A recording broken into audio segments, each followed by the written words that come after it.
Muy buenas noches, bienvenidos nuevamente a este programa de estudio titulado Una vida victoriosa, y solo tendremos victorias en Cristo Jesús.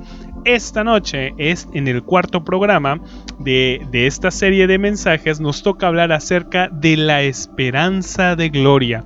Ya hemos hablado de las dos naturalezas que existen en nuestro corazón. El apóstol Pablo ha escrito: miserable de mí, ¿quién me librará de este cuerpo de pecado y muerte? Y después vemos que Él le da gracias a Dios por la naturaleza de Cristo Jesús en nuestras vidas. Esta noche trataremos de hablar acerca de la esperanza de gloria. Colosenses 1:27 dice: Cristo en nosotros, la esperanza de gloria. Hermano Alfredo, muy buenas noches, bienvenido nuevamente a este programa. Buenas noches, hermano Pablo, hermana Emily, Javes y Miriam. Qué bendiciones estar reunidos de nuevo alrededor de la palabra del Señor. Gracias a Dios hemos estado en el hogar como nunca en estos últimos meses. Dios ha sido tan bueno con nosotros y esperemos que Él siga guardándonos. Decías tú que esta noche nos toca hablar de la esperanza de gloria, Cristo en nosotros. Amén. Primero, Dios, que nos dé la sabiduría, que nos dé la inteligencia y que el Espíritu Santo nos use para llevar a cabo este tema de la esperanza de Cristo en nosotros. Hermano Alfredo, en el programa pasado hablábamos acerca de cuál es el remedio para la vieja naturaleza, y hablábamos de Romanos 6:6, y es importante que recordemos que solamente en Cristo está la esperanza, ¿no? Pero la meta en la vida cristiana es alcanzar el nivel de Cristo Jesús, que Cristo Jesús vaya creciendo en nuestro corazón y que nuestra naturaleza vieja vaya menguando. Esto llevará al creyente, o nos llevará a obtener el favor de Dios, y no solo de Dios, sino también de aquellos que nos rodean. Daniel tenía este favor delante de los hombres, y hemos visto a través de nuestros pastores cómo va ascendiendo en el reino, hombres que ascienden en el reino, y podemos empezar a ver esto en Daniel 6:3. Pero Daniel mismo era superior a estos sátrapas y gobernadores, porque había en él un espíritu superior, y el rey pensó en ponerlo sobre todo el reino. Qué interesante es esa frase de que Daniel tenía un espíritu superior. Aquellos de nosotros que hemos leído la Biblia, sabemos que al igual que el apóstol Juan, que era un apóstol muy amado, Daniel era un profeta muy amado de parte de Dios. Y es interesante que este pasaje hable de esa característica especial de Daniel. Me parece que cuando dice que Daniel tenía un espíritu superior sobre todos los sátrapas de esa época, me parece que las escrituras desde ahí están dándonos como una especie de luz verde para ver que aquellos hombres que amaron al Señor en el pasado, y aquellos hombres que podamos y recibamos la gracia para amar a Dios en este tiempo, hablando de lo que vamos a hablar esta noche, tener la esperanza de gloria en Cristo Jesús. Tal parece que el Señor ha venido a nacer en nosotros como un bebé, pero que en la medida, como hablamos en el programa pasado, nosotros alimentemos esa vida en nosotros, esa vida irá creciendo. Tan es así hasta que otros puedan ver, como veían en Daniel un espíritu superior, otros puedan ver en nosotros no solamente ese espíritu superior, sino pienso yo que esa palabra espíritu superior da la idea de Jesucristo, da la idea de Dios. La esperanza de gloria es que Cristo pueda verse en su sabiduría en nosotros. Así es, hermano Alfredo, el carácter de Cristo, la naturaleza de Jesús se manifestaba en Daniel. Fíjese qué interesante lo que dice Daniel 6:3. pero Daniel mismo era superior a estos sátrapas y gobernadores, porque había en él un espíritu superior. Y fíjese lo que el rey pensó en ponerlo sobre todo el reino. Si la vida de Cristo gobierna nuestras vidas, el Señor nos va a poner sobre todo el reino. De hecho, la Biblia dice que nosotros somos reyes y sacerdotes, llamados a ser reyes y sacerdotes. Y si caminamos con el Señor y va tratando con la naturaleza vieja en nosotros y su naturaleza va creciendo y gobernando nuestras vidas, llegaremos al trono. Eso me recuerda a Pablo en los días cuando Jesús andaba sobre la tierra en su primera venida. Recuerdo algo muy especial cuando algunos líderes de esa época mandaron a algunos alguaciles, a algunos gendarmes a tomar preso a Jesús. La orden que ellos llevaban era tomarlo y traerlo. Y recuerdo que cuando ellos llegaron, justamente Jesús estaba predicando, estaba compartiendo la palabra de Dios. Y no tuvieron más que esperar que él terminara de predicar. En algún lugar se pararon, oyeron. Y resulta que cuando terminó la prédica de Jesús, estos hombres estaban maravillados. Maravillados porque yo estoy seguro que estos mismos gendarmes o alguaciles habían oído a los fariseos de esa época y a los escribas de esa época predicar o compartir algo en algún punto en donde ellos compartían. Y cuando ellos vieron la sabiduría con que Jesucristo predicaba la palabra, ellos dijeron que nunca habían oído a alguien decir las palabras que Cristo estaba diciendo. Habían visto algo superior en el Señor Jesucristo. Habían visto que Él estaba por encima de todos, algo semejante a lo que estaba pasando con Daniel en su época, ¿no? Así es, hermano Alfredo, porque los hombres que van a reinar en el tiempo postrero y en este tiempo, es decir, nosotros mismos en nuestra vida, están llenos de sabiduría. Ese espíritu superior que menciona la Escritura es el resultado de que la sabiduría haya entrado en nuestros corazones. Vamos por favor a ver Lucas en el capítulo 2, en el versículo 40. Y el niño crecía y se fortalecía y se llenaba de sabiduría, y la gracia de Dios era sobre él. Este pasaje representa a Jesús mismo, que crecía en sabiduría, en gracia. Hay un crecimiento en esa sabiduría. Y fíjate que antes de que pudiéramos comentar sobre Lucas 2:40, me gustaría que pudiéramos leer Primera de Corintios 1:30. Primera de Corintios 1:30, porque estamos hablando nosotros refiriéndonos a Jesús como algo que estaba en Daniel, como un espíritu superior en Daniel. Lo que realmente estaban mirando en Daniel era esa sabiduría, que como tú acabas de decir, que estaba dentro, que estaba obrando y en la vida de Daniel. Esa sabiduría era muy obvio, tanto en Daniel como en la vida de Cristo. Pero me gustaría que leyéramos 1 Corintios 1:30. Mas por él estáis vosotros en Cristo Jesús, el cual nos ha sido hecho por Dios sabiduría, justificación, santificación y redención. En la mitad del pasaje dice que Jesús ha sido hecho sabiduría. Así es. O sea, algo que es muy, muy importante aquí es que, por ejemplo, en el ministerio de Cristo era obvio ver esa sabiduría, porque esa sabiduría hacía que Jesús reaccionara y respondiera a la gente en unas situaciones a veces difíciles. Había una capacidad, había una sabiduría de cómo Jesús miraba las cosas y respondía a las cosas. Así es, hermano Alfredo, y es por eso que la sabiduría debe de ir creciendo en nuestra vida. Lucas 2:40 dice que aún Jesús iba creciendo en sabiduría.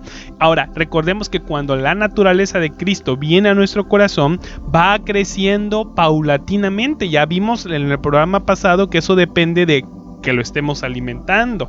Ahora, por ejemplo, Pablo, ¿cómo sabemos ¿O cómo crees tú que esa sabiduría, como dice Lucas 2:40, haya crecido en Jesús? Fíjate que una de las cosas que podemos ver en los evangelios es que a Jesús le encantaba pasar tiempo con las escrituras. Era alguien que amaba la palabra de Dios y esa palabra de una o de otra manera fue vaciándose en el corazón de Jesucristo desde su infancia. He ahí, Pablo, la bendición, por ejemplo, de algunos jóvenes en nuestras iglesias, de algunas personas adultas en nuestras iglesias, aún de niños en nuestras iglesias, que se están memorizando la Biblia. Así es, en Ministerio Chevron, gracias a Dios por nuestros pastores, nos han dado la oportunidad de memorizar la Escritura, y la esperanza es que a través de ese tiempo con la palabra escrita puedan conocer a la palabra viva que es Cristo Jesús, y que la sabiduría pues tomen ellos y vayan creciendo. Fíjese lo que dice Lucas 2:52. Y Jesús crecía en sabiduría y en estatura y en gracia para con Dios y los hombres. Crecía en sabiduría y en estatura y en gracia. Vemos un crecimiento en la vida de Cristo Jesús. De la misma manera en nuestra vida, si aprendemos a someternos, si aprendemos a humillarnos ante el Señor, ante lo que Dios ha puesto, a obedecerlo, poco a poco va a crecer en nosotros en gracia, en sabiduría y en estatura también. Ahora, Pablo, qué importante es esta sabiduría, sobre todo para esta época que estamos viviendo. Por ejemplo, el asunto ahorita del coronavirus, ¿no? Que no lo hemos mencionado en todo nuestro programa, solo hemos mencionado sobre el tiempo que hemos vivido. O sea, porque la sabiduría de Dios nos da una perspectiva de la forma en que debemos de mirar las cosas. Por ejemplo, algunos dicen que fue un invento de un hombre, o que fueron los chinos, o que vino de los murciélagos, todo tipo de comentarios, ¿no? Pero realmente esto es algo que Dios ha permitido con un propósito. Así es. Y creo que eso es la sabiduría de Dios, mirarlo de esa manera. Así es, realmente el pueblo del Señor está siendo probado en este tiempo y realmente se sabrá quiénes aman al Señor y quiénes están. Por eso es importante saber, hermanos, que la sabiduría nos enseña cómo reaccionar, cómo responder a Dios, a las personas y a las situaciones que aparecen, como la que usted mencionaba, pastor. Es la capacidad de ver las cosas desde la perspectiva de Dios. La sabiduría nos da la gracia para ver como Dios ve.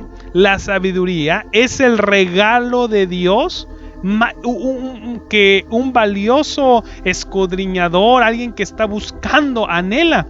Y Él anhela impartirla en nuestro corazón. Dios anhela impartir la sabiduría con libertad en nuestro corazón. Entendiendo lo que tú estás diciendo, Pablo, es que la sabiduría le es dada a los escudriñadores, a aquellos que se esfuerzan en leer, en escudriñar y en buscar la sabiduría a través de la palabra de Dios y a través de la vida de Cristo adentro de nuestros corazones. Así es, hermano Alfredo. Por eso vayamos a Santiago 1:5.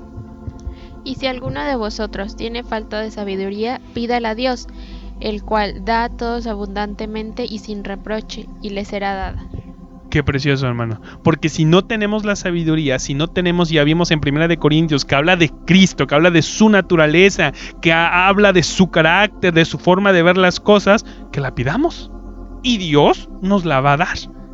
El punto es que ¿quién reafirma o quién reconoce que no tiene sabiduría? Casi la mayoría de las personas suponen que saben. Pero qué humildad es que alguien pueda decir: Señor, yo no tengo ese entendimiento, no tengo esa sabiduría. Señor, ¿podrías darme ese entendimiento, esa luz, esa sabiduría? Pues lo que dice Santiago aquí, ¿no? Podemos ver algo de eso, hermano, hablando acerca de Rebeca en los antiguos programas, que dice que ella tenía un conflicto, había una situación, y podemos ver algo de sabiduría en ella. En vez de buscar la solución en otros lados, ella va y le pregunta al Señor, y entonces el Señor le da respuesta. La sabiduría nos da la gracia para poder decir: Señor, yo no puedo, tú me estás dando este cargo, tú me estás dando esta orden, tú me has dicho no matarás, no hurtarás, no darás falso testimonio. Yo no puedo, mi naturaleza carnal es imposible, pero tú puedes hacer en nosotros, la sabiduría puede hacer en nosotros que vayamos creciendo. Muy bien.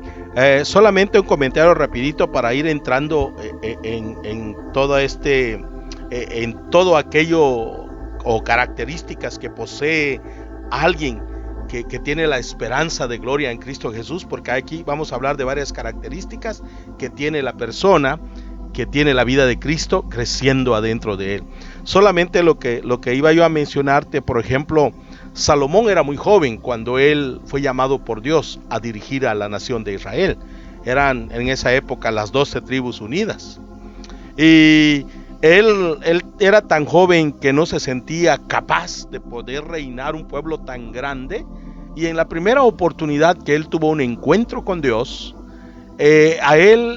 cuando Dios llegó a él de noche y le dijo, pídeme lo que quieras, pídeme lo que quieras, Dios, él inmediatamente le dijo a Dios, dame sabiduría. Y de ahí que después de esa experiencia vemos una sabiduría maravillosa en el rey Salomón hasta el último día de su vida, ¿no?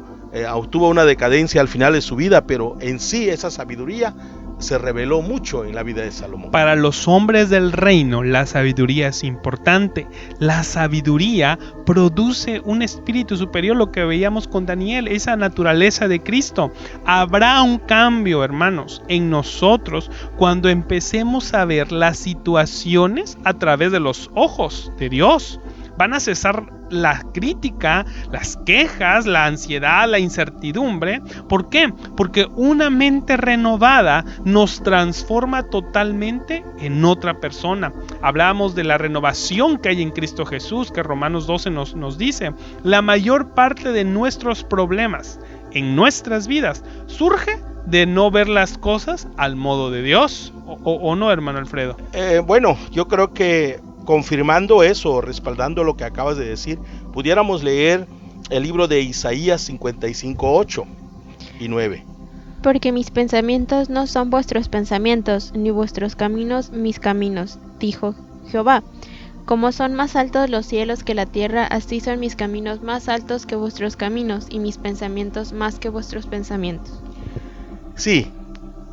Qué interesante es lo que Isaías está diciendo en este pasaje, porque debido a la naturaleza vieja, muchas veces nosotros pensamos que lo que pensamos e incluso que lo que nosotros, que lo que hacemos en nuestros caminos están alineados de acuerdo a los pensamientos y a los caminos de Dios. Pero cuando el Espíritu de Cristo Jesús, como la esperanza de gloria, está creciendo en nosotros o está en nosotros, la perspectiva o la forma de ver esto es obvio, porque claramente Isaías dice que sus caminos no son nuestros caminos. Eso da a entender que Dios es más sabio que nosotros, que Dios es más entendido que nosotros, que Dios es mejor que nosotros a la hora de resolver algo. Porque nosotros podemos estar buscando 1000 soluciones para algo, y Dios con una sola palabra, Él resuelve la situación prácticamente. Eso me recuerda, hermano Alfredo, la situación en que cuando Cristo Jesús iba en la barca con sus discípulos y empezó una tormenta y no sabían qué hacer y estaban desesperados, y cuando voltearon a ver al maestro, el maestro descansaba, dice la escritura, dormía, y él se para y lo despiertan. Y con una sola palabra, el mar y la tormenta se detuvieron. Eso es lo que hace la sabiduría en nosotros, confiar en Cristo Jesús, que las situaciones en que estemos viviendo o pasando, el Señor tiene un propósito para nuestras vidas y tenemos que aprender eso. Si aprendemos a ver como Dios ve, el Señor va a quitar de nosotros la preocupación. Hay un coro que nosotros cantamos y es: dame ojos para ver por tu espíritu, dame oídos que oigan tu voz y que tu mano dirija mi ser. Creo yo que es lo que necesitamos en este tiempo. Sí, necesitamos que Dios, a través de la sabiduría, transforme nuestra manera de pensar, transforme nuestra manera de vivir. La sabiduría es esencial en esta época que nosotros estamos viviendo. Por favor, si podemos leer en 2 de Timoteo 2:24, para ver allí que la sabiduría también nos ayudará a cumplir cierto mandamiento que está en el corazón de esos pasajes. Porque el siervo de Dios, del Señor, no debe ser contencioso, sino amable para con todos, apto para enseñar, sufrido, que con mansedumbre corrija a los que se oponen, por si quizá Dios les conceda que se arrepientan para conocer la verdad. Siempre hay a veces en las iglesias o entre las personas de la iglesia, a veces hay ciertos desacuerdos, a veces en alguna cosa, a veces en otra, pero en donde hay seres humanos siempre hay quienes son humildes en aceptar y hay quienes se resisten. Y en el trato de nosotros con el ser humano, en el interactuar con otros seres humanos, qué importante es la sabiduría, máxime si nosotros estamos en autoridad, máxime si estamos en una posición. ¿Por qué? Porque estamos tratando con vidas eternas, no solo estamos tratando con animales o con cualquier cosa, estamos tratando con vida eterna. Y aquí el apóstol Pablo está diciéndonos que debemos de ser tan sabios e incluso llevar a las personas, si es posible, al punto de que se arrepientan. No solamente recriminarlos, ni acusarlos, ni dañarlos, sino que llevarlos, ¿sí?, con paciencia a que ellos se arrepientan. Qué importante, ¿no, Pablo? Así es, hermano Alfredo. Además, la sabiduría produce en nosotros pureza de corazón. La sabiduría sabe distinguir entre un asunto y otro y evita prudentemente que clasifiquemos a todas las personas y a todas las cosas de la misma manera. La sabiduría es la clave para edificar un hogar. La sabiduría tiene 7 columnas sobre las cuales se deben construir un hogar. Lo vamos a ver en Proverbios 9:1. La sabiduría edificó su casa, labró sus 7 columnas. Con referencia a que la sabiduría es importante para edificar un hogar, que la sabiduría, el hecho de que la sabiduría edifique 7 columnas, las columnas hablan de cosas que soportan carga, y que el hecho de que Proverbios hable de 7 columnas habla de la plenitud de la sabiduría, habla de la completación de la sabiduría. Pero la completación de la sabiduría es el desarrollo completo de la vida de Cristo en nosotros. Y eso es lo que nos va a llevar a que podamos, incluso cuando habla aquí que la sabiduría edifica un hogar, está hablando de que edifica a la familia. Y tan es así que Pedro, en uno de sus comentarios sobre el matrimonio, dice: y vosotros, maridos, vivid con ellas sabiamente. Pedro entendía que el hogar necesitaba sabiduría. Entonces, como el mismo Proverbios habla de las 7 columnas que edifica el hogar, ¿verdad? Así es, hermano Alfredo, la sabiduría es importante en nuestra vida. Queremos recordarles a nuestros radioescuchas que cuando hablamos de la sabiduría estamos hablando de la vida de Cristo, porque no hay nadie más sabio. La naturaleza, el carácter. Y ahorita, al terminar este último versículo que vamos a leer, vamos a hablar acerca de algunas cosas que esta sabiduría deja en una persona. Pero primero acompáñeme a Santiago 3 en el versículo 13 al 18, por favor. ¿Quién es sabio y entendido entre vosotros? Muestre por la buena conducta sus obras en sabia mansedumbre. Pero si tenéis celos amargos y contención en vuestro corazón, no os jactéis ni mintáis contra la verdad, porque esta sabiduría no es la que desciende de lo alto, sino terrenal, animal diabólica, porque donde hay celos y contención, allí hay perturbación y toda obra perversa. Pero la sabiduría que es de lo alto es primeramente pura, después pacífica, amable, benigna, llena de misericordia y de buenos frutos, sin incertidumbre ni hipocresía, y el fruto de justicia se siembra en paz para aquellos que hacen la paz. Deberíamos de hacer un alto aquí. Después de oír esa lectura de Santiago 3:13 al 18, todos deberíamos decir: Señor, dame esa sabiduría.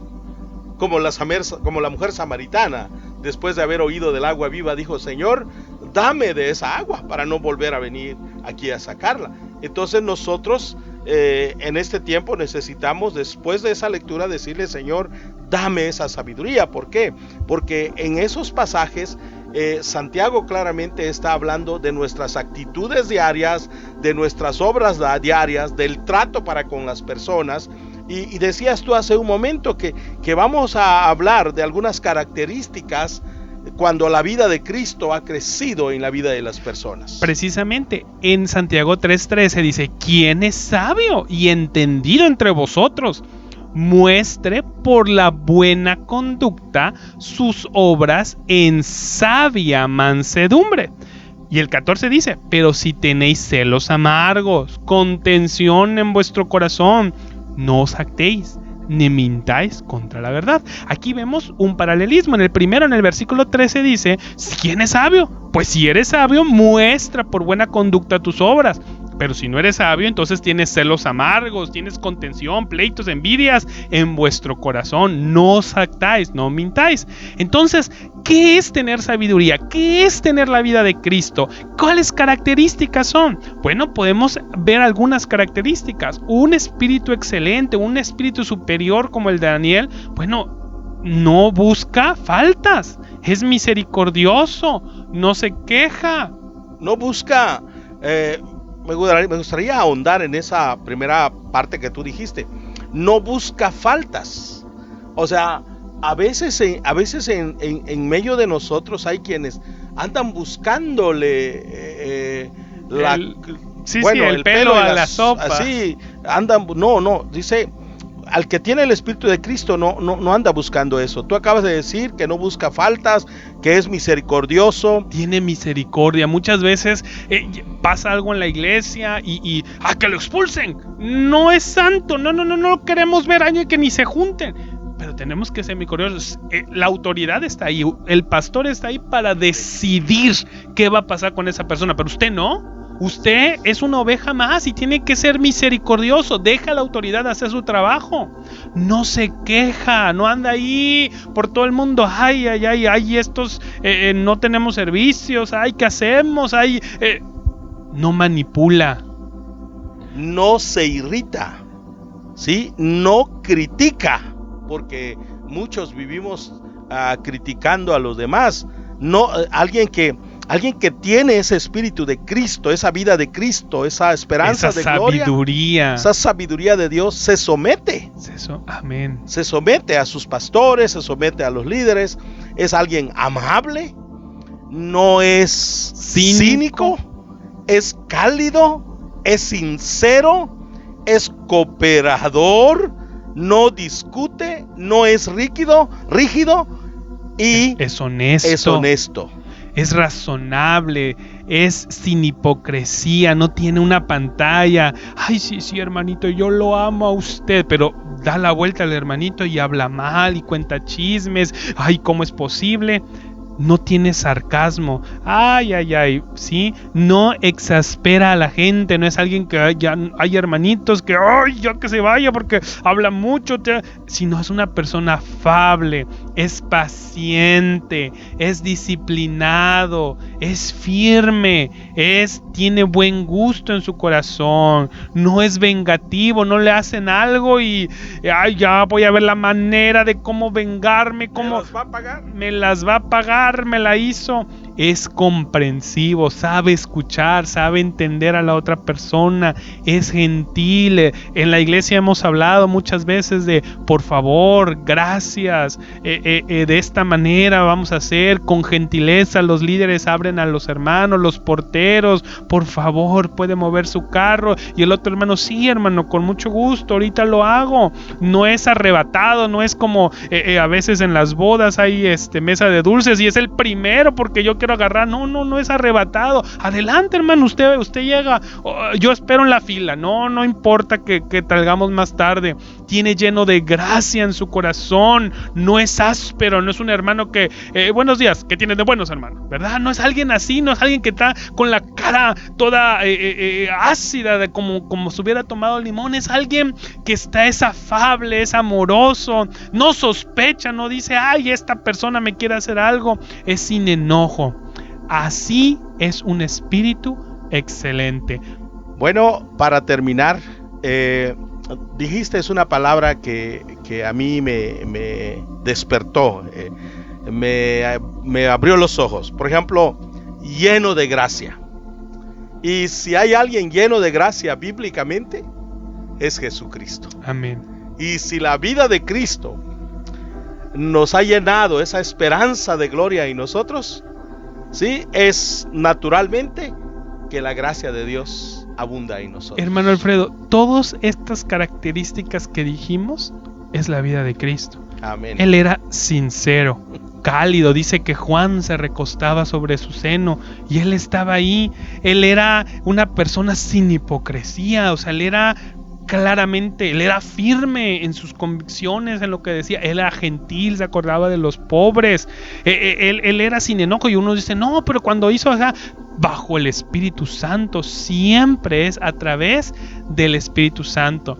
Pero hermanos, por eso recordemos, este tema se llama la esperanza de gloria. Tal vez tú digas, yo no puedo, yo no soy gentil. Tal vez tu esposa o tu esposo digan, no, hombre, pues ¿cuándo va a ser gentil? ¿Cuándo es comprensivo? Siempre busca vengarse. Siempre es así, siempre, y no vas a cambiar y no sirves. Ay, hermanos, hay esperanza en Cristo Jesús. Bueno, la esperanza de gloria no es más que Cristo ha nacido adentro de nosotros y Él está creciendo. El día de mañana que alguien te diga, no eres tú hermano, yo veo a Cristo en ti, yo veo la humildad y la mansedumbre de Cristo en ti, entonces estás participando gloriosamente de la esperanza de gloria, porque es Cristo en nosotros la esperanza. Amén. El Señor los bendiga.